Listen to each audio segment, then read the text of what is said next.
Good morning, folks. Last night you had 5 problems to do for homework, and I did put up the answer key online, but I told you that I'd make a video answer key for those 5 problems as well. So that's what I'm doing for right now. So we're doing the problems where we are solving using the factoring method. Here's the first problem that was on the homework. If you remember right, there's certain steps to this. Basically, we have to get it set equal to 0. Set equal to 0. We have to factor. We have to set factors equal to 0. And then we have to solve those equations that we make. So these are the 4 steps that we're going to do for every one of these problems. So I'm going to get it set equal to 0.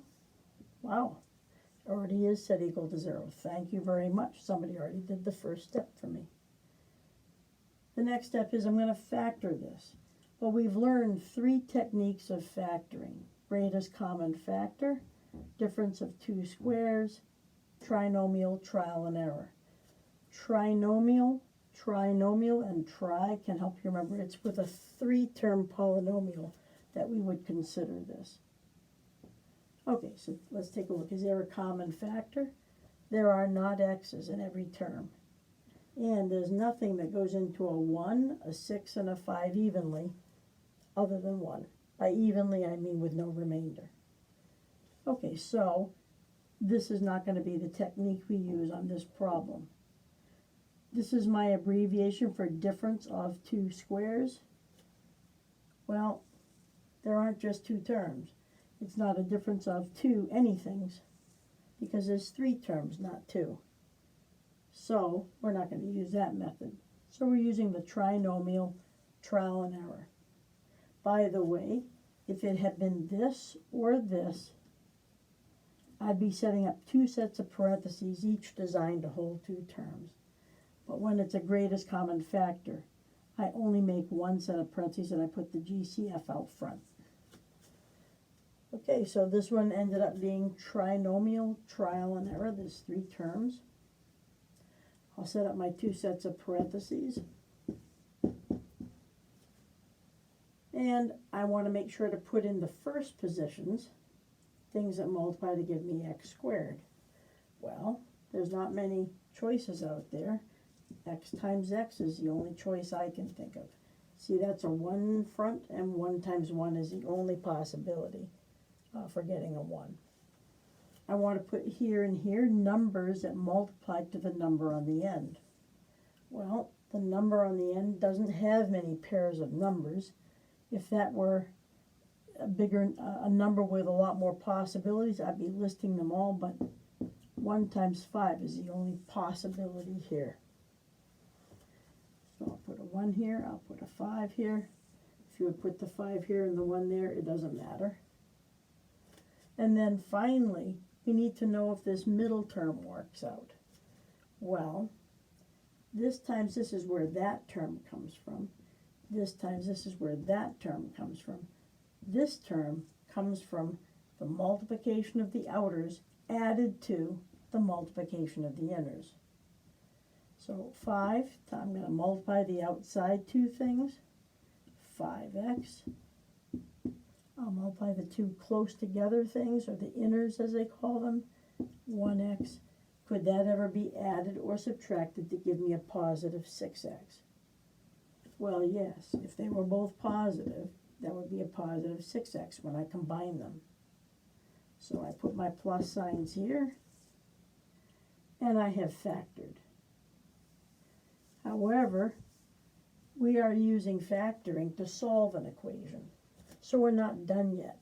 And we've done so much work that it's very easy to think you must be done by now. But you're not done solving any equation until you say x equals whatever. So what we're supposed to do at this point, we've done this, we've factored it. Now we're going to set every factor you see equal to 0. Remember, factor, it can also be a noun, and it's the things that are multiplying each other. So this is a factor, that's a factor. So I'm going to set x plus 1 equal to 0, and I'm going to set x plus 5 equal to 0. And now I'm going to solve these little equations I just formed, because these equations are kind of on the level of what we did earlier in the year. X equals -1. There's one of my two answers. And over here, I'll subtract 5 from both sides. I'll get x equals -5. And there's my other answer. So many of these equations, the majority of them, will have two answers. Okay, how we doing? Good. All right, so we just finished our first problem. Notice we didn't stop until we said x is this and x is this, because the directions say solve for x. Okay, ready to go on to the next problem? Go ahead and take a screenshot of that if you want a record of it and you're not taking active notes. Okay?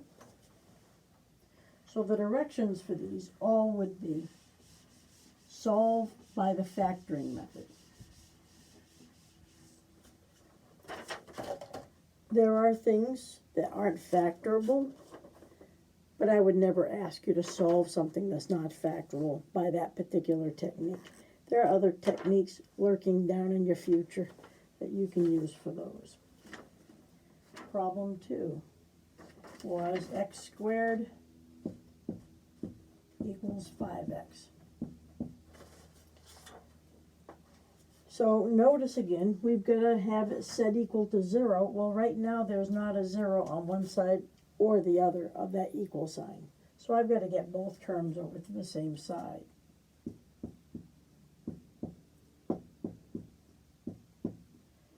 This will cancel out. That's where I'm going to get my 0 from. Over here, I'm not allowed to add an x squared term to anything but another x squared term. And I'm not allowed to add an x term to anything but another x term.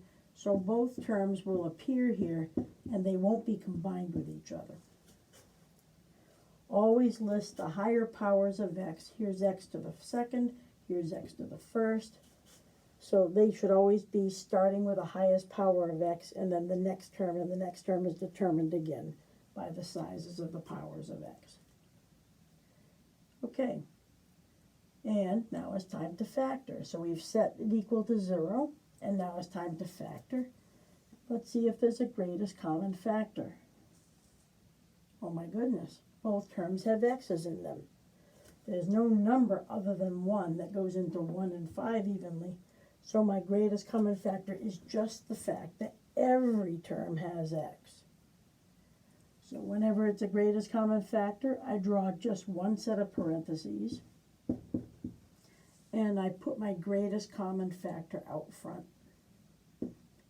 That's what was in both terms.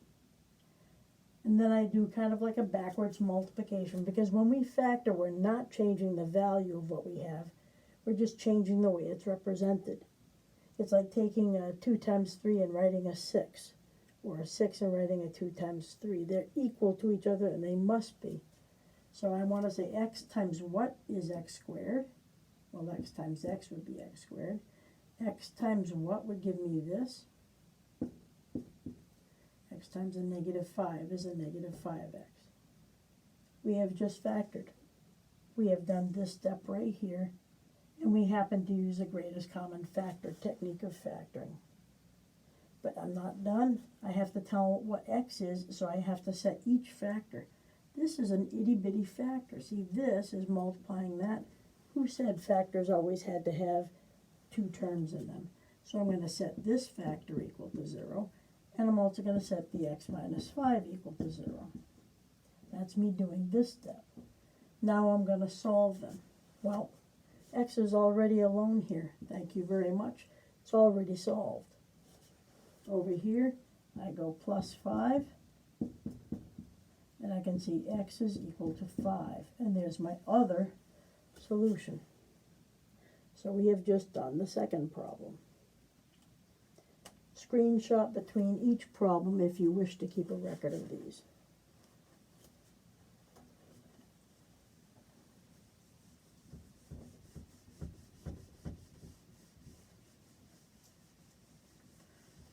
Okay, so problem number 3 was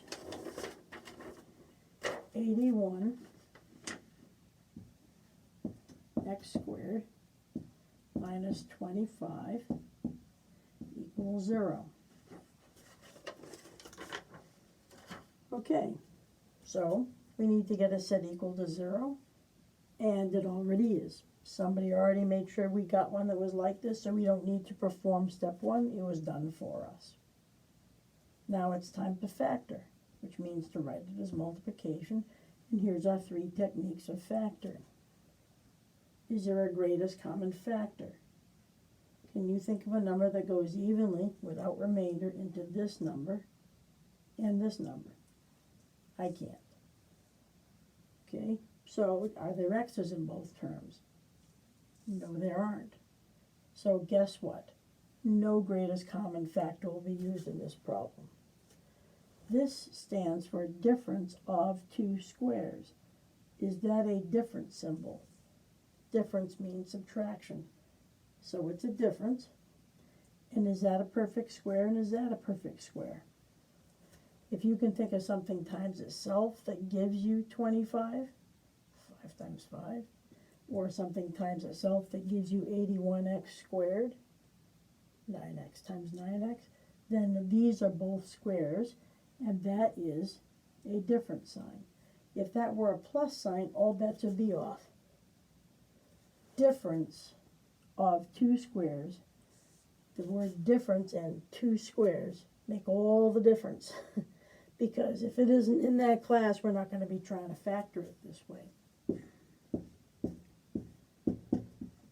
So we put here and here what times itself gives us that. So it's 9x and 9x. We don't just put a 9, because if we put just a 9, it wouldn't give us 81x squared.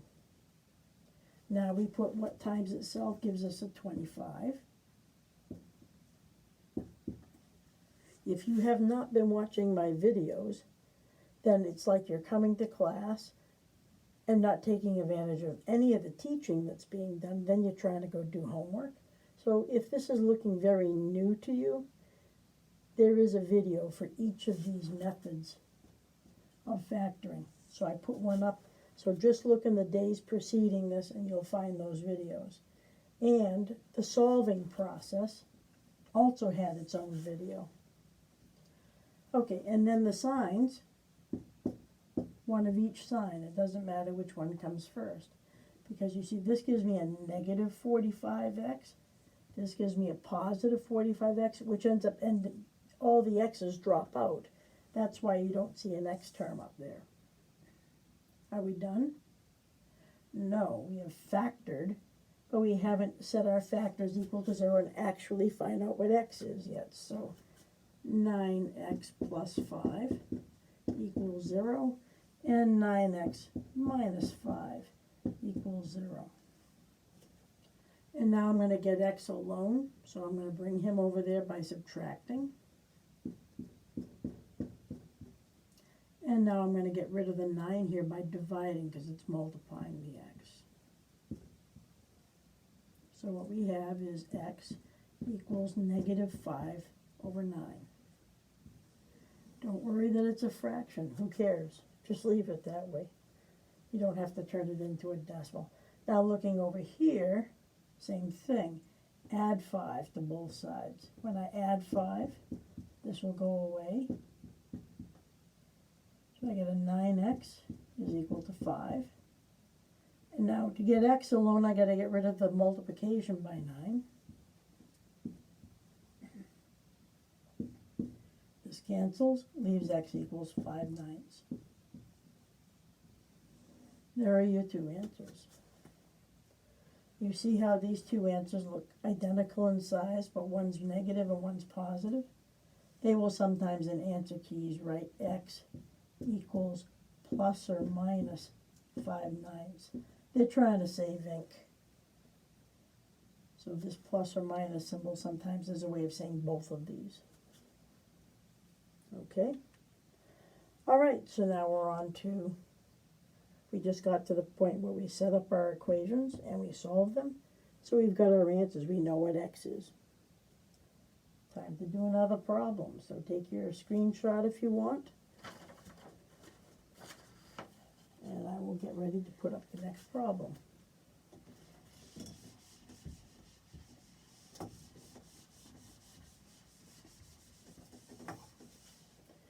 Okay, so problem number 3.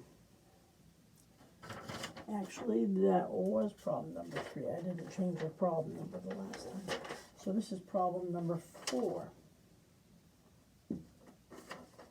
So problem number 4, it looks like 2x squared minus 11x equals negative 15.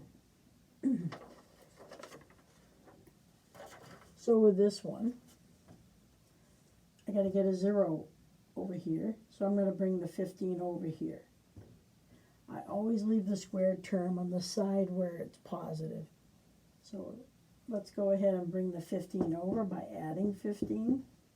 And I'm just writing it arbitrarily over here, but I can only add number terms to other number terms, and these are not number terms. So I'm going to have all 3 terms hanging out. Nothing combines with anything. And notice I put it with the power, the highest power of x here, then x to the first here, and then no x's at all here. So we have just done the first step where we set equal to 0. Next thing, we factor. So to factor, I look for a greatest common factor. Are there x's in all 3 terms? No, this third term has none, so there's nothing common to all of them. Is there a number that goes into 2, 11, and 15 evenly? I don't know of any numbers that would go into all 3 numbers without a remainder. So we don't have any common factor. Is it a difference of 2 squares? No. It's got 3 terms. It doesn't have 2 terms. So it's not a difference of 2 squares. So it must be the trinomial. We're doing the trial and error approach.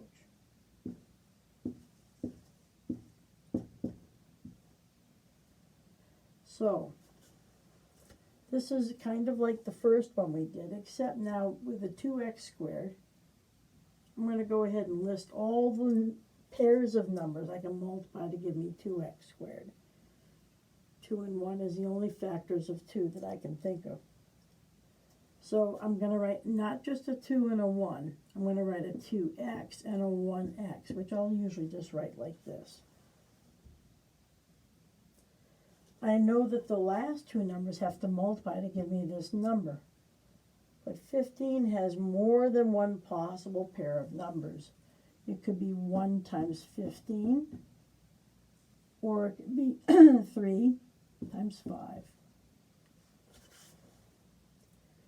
Now, just to be difficult, I'm going to put the 1 and the 15 here. You see how these are not alike? Which one went out here will get multiplied by this, and the one that, whenever these are not matching, it matters which order I try these in. So, if 1 and 15 don't work, I'll try 15 and 1 before I discard that as an option. Otherwise, I'm not likely to go back and check that option again. So, I've got terms here that give me this, I've got terms here that give me this. It's now all about the middle term.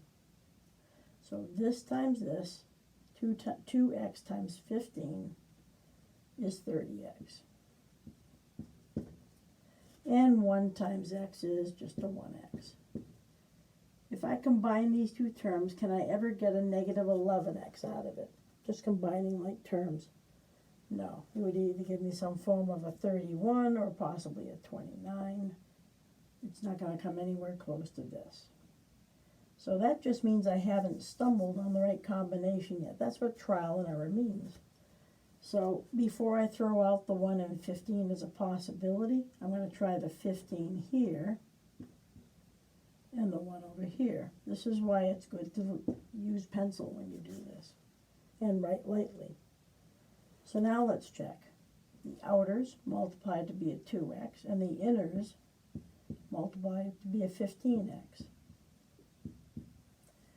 This, if I were to add or subtract them, would give me a 15 plus 2, or a 17x, or a 15 minus 2 perhaps, which is a 13x, which is kind of close to negative 11, but neither, if I add these two terms, no matter how I put the signs, it will never add to be a negative 11x.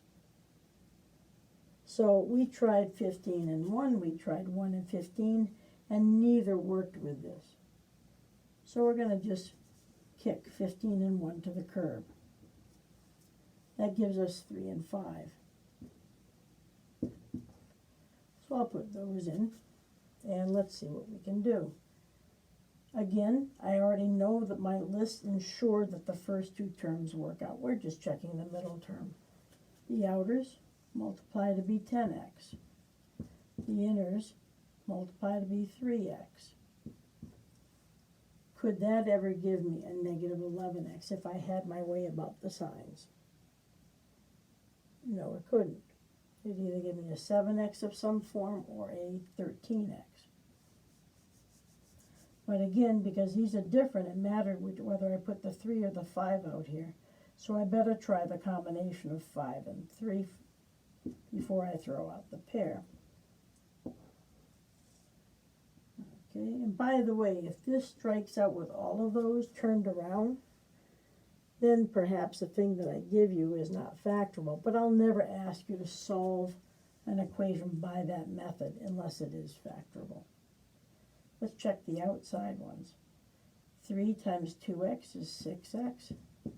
And then the inside ones, 5x. Ooh, I think we've got the combination here. I could get a negative 11x if they were both negative. So I'm going to go put the minus signs here. See, the minus sign attached to that is where the negative 6x comes from, and the negative 5x. So we now have we finished the problem? No, we haven't. We've just gotten down as far as factoring. So now we have to set factors equal to 0.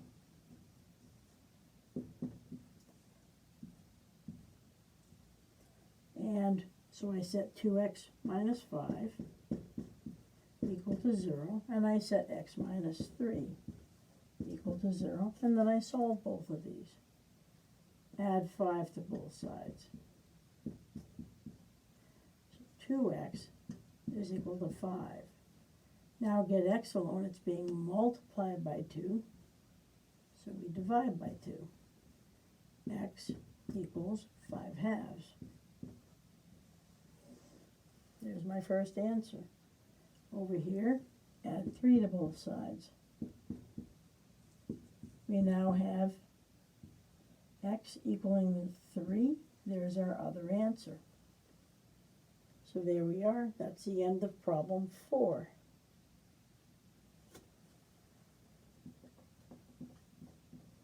So solve the little equations that you create in step 3.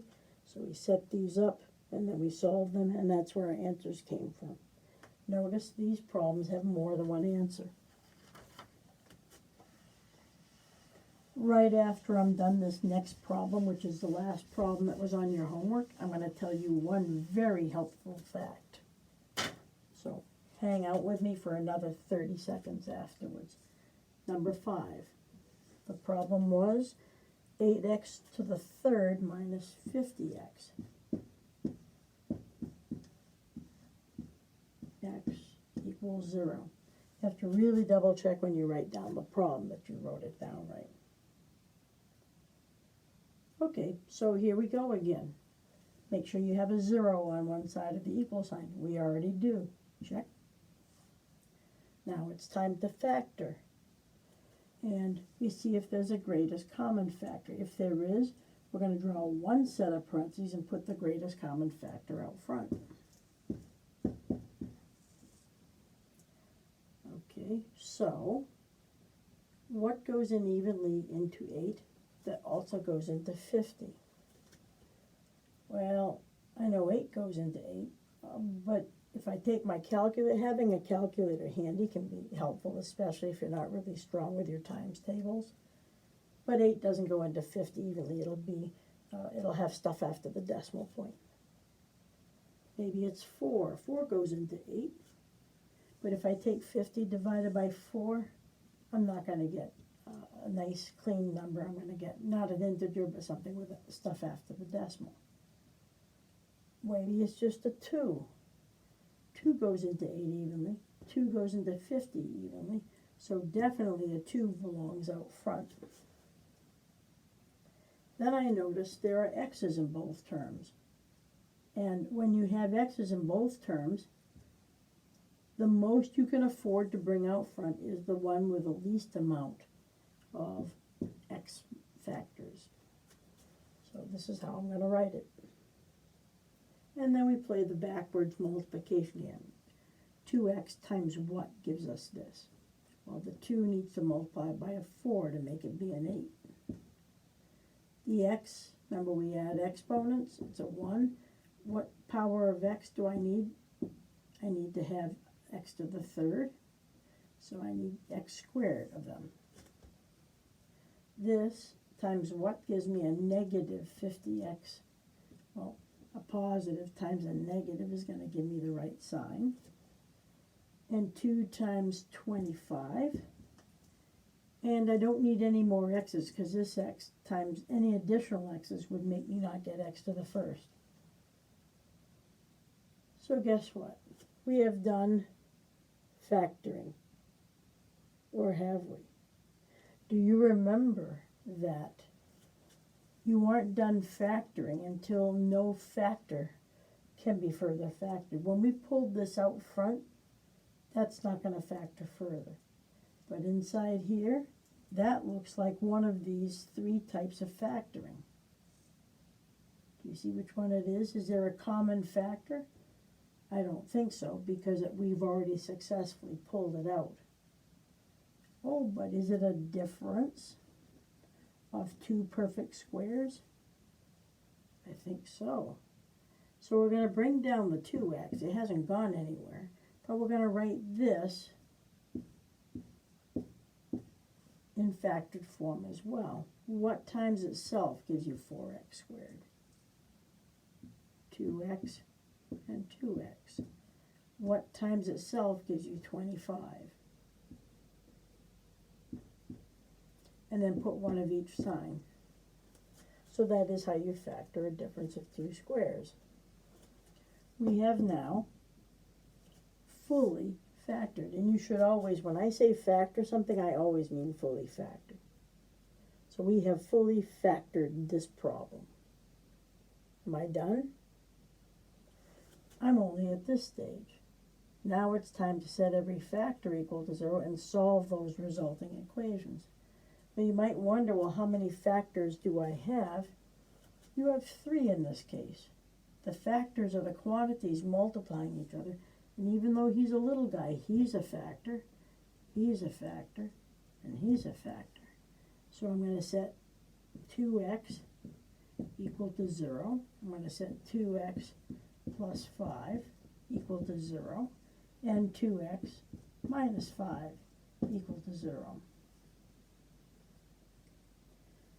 This isn't going to change much. I just got to get rid of the multiplication by 2. But because of the way 0 behaves, 0 over anything is going to be 0. So the answer comes out to be just 0. That's one of my answers. Now, over here, minus 5. 2x equals negative 5. Divide by 2, divide by 2. There's another answer. And then over here, bring the 5 over by adding 5. And then divide by 2 on both sides. And here's my third and remaining answer. If somebody ever asked you to check your answers, you could take one of the numbers and put it in for the x's everywhere you see. And then we give you 8 times 0 minus 50 times 0 equals 0. And that's a true statement, so that will be how you check an answer. Not as fun to do with fractions, but with this I could even take -5/2 and put it in here, and then test and make sure it comes out to be a true statement. And it will come out to be 0 for each of these three. So here are my 3 answers, and I'm done this problem.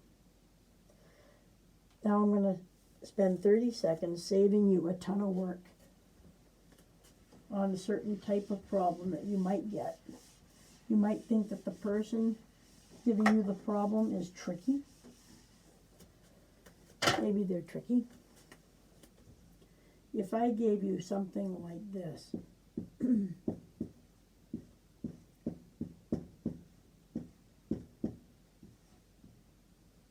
I want you to take a good look at this.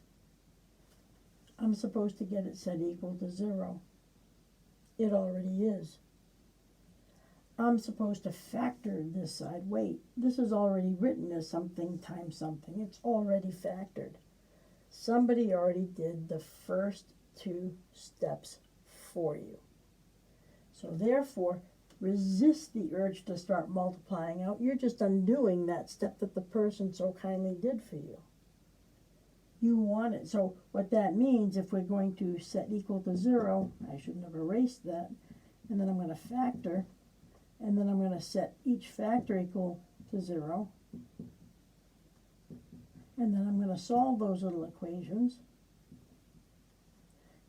I've already had this step done for me and this step done for me, so all I have to do is just go x plus 3 equals 0 and x minus 7 equals 0, and then solve by subtracting 3.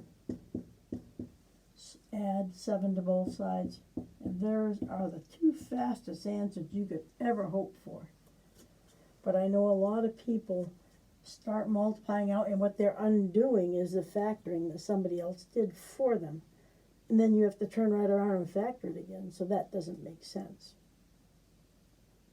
And if somebody asks me to check my answers, I plug in a -3 at every occurrence of x. And I'm going to put it in here too. I see I'm checking one answer at a time. So I'm just putting it right where the x's are. And we're going to see if it makes a true statement. What does this give me? 0 times, this is a -10. But what is 0 times anything? Makes a true statement. And then if I repeated this process, putting the 7 here and here, I would end up with 10 times 0, which would also give me 0, and 0 would equal 0. So that's what they mean when they say test your answers or check your answers. They mean for you to take the answers you got one at a time and plug them in at every occurrence of x and just see if it makes a true statement. If it makes a false statement, then maybe you made a mistake during your solving process. Okay, and that does it. You become better factors just from practicing it. If you practice it, I'm a much better factor now than when I was your age, but certainly I became good at it by just doing lots of problems. So I gave you a worksheet with 6 pages of which you could practice doing the solving, which practices your factoring since that's one of the steps. Okay, and you can go right through and you can practice your little heart out all Tuesday, all Wednesday, and then again on Thursday, our off day, and then you can apply. This is really all that's going to be on the second half of the test for Chapter 8. So good luck in preparing. Spend some time with it. Watch the videos again if you found them helpful. Remember, there's a video on each of the techniques of factoring, and there's a video on how we solve equations. So you can watch those if you want the refresher. And then I put together some notes in case you prefer written notes, and they are going to be online too. I hope this was helpful. Thanks.